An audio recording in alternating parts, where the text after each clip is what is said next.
So President Trump was discharged from Walter Reed Medical Center exactly 1 week ago, and many details of his recovery are still unknown. In another interview yesterday on Fox News, the president claimed that he is now immune to the virus.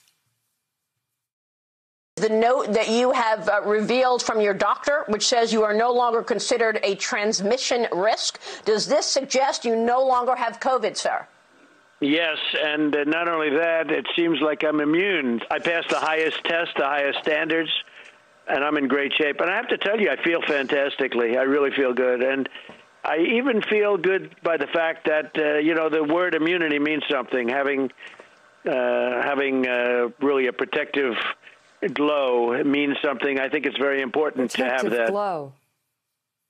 If he really has that protective glow now, it raises the question, Joe, as to whether he had it knowingly during the presidential debate, which he showed up late to. Actually, he didn't have the glow during the debate. In fact, he was in horrid shape during the debate. He looked bad during the debate, and he performed so badly during the debate that Republicans across the country lost 3, 4, 5 points after his performance. So, no, that protective glow, I wish we knew, but we won't know. And we're going to get to this more throughout the entire show.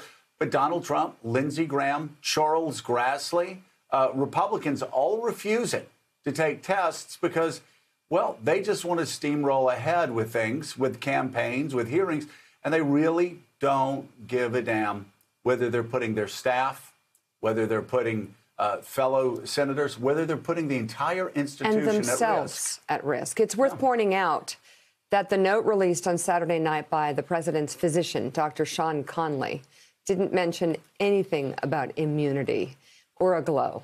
He wrote that the president is no longer a transmission risk to others and added that he will continue to monitor the president as he returns to an active schedule. The president also tweeted that he is now immune to the virus, which was tagged by Twitter as misleading. While many health experts believe that most people develop an immune response after a coronavirus infection, it is not clear how strong that response is or how long it might last. Well, we don't know whether he has the infection or not, again, because they won't tell us anything inside the White House. We're supposed to guess, and we've been, asking, Mika. Everybody's been asking, when was your last negative test? Well, he called into a virtual event last night where he told supporters he had tested negative for coronavirus. But his own doctors have not confirmed that. And the White House has so far continued to refuse to give any information on when the president last tested negative. And I've been tested totally negative. I'm going to be out in Florida tomorrow working very hard because this is an election we have to win. This is the most important election of our lives. When was the president's last negative test prior to his diagnosis? So we don't have that. You said you don't have that. You don't know or you don't want to say?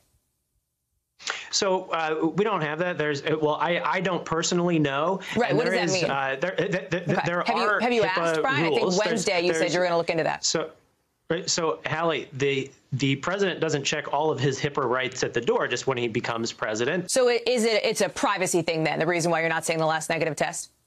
HIPAA? So that is one reason. Let me ask you this. Did the president at least comply with the Cleveland Clinic debate requirements to be negative tested in the 72 hours prior to that debate? Was that you are was the very president in focused compliance on looking with that? backwards. Again, yes or no? Do you have an answer? Hallie, and if you don't, just say you don't have an answer. You've got time to talk to the White House about very important issues.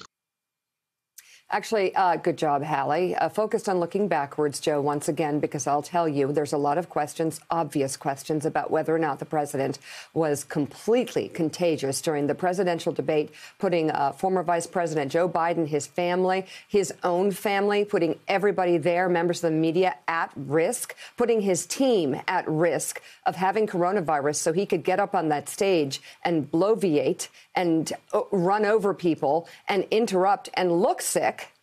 So the question is, was he sick during the debate? And did he know? Yeah, well, so we do need to look back. We need to find out.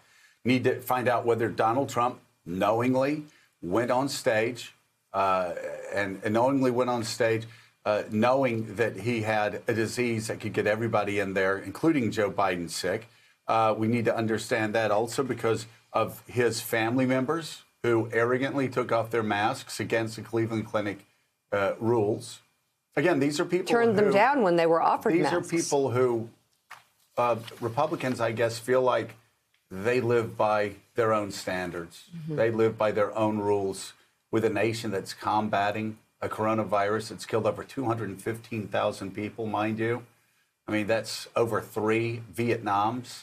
That's over 2 World War I's for U.S. troops dying. But they refuse then. And it's also, Jonathan Lemire, it's not just about looking back, which is very important. We need to know. Thanks for checking out MSNBC on YouTube, and make sure you subscribe to stay up to date on the day's biggest stories. And you can click on any of the videos around us to watch more from Morning Joe and MSNBC. Thanks so much for watching.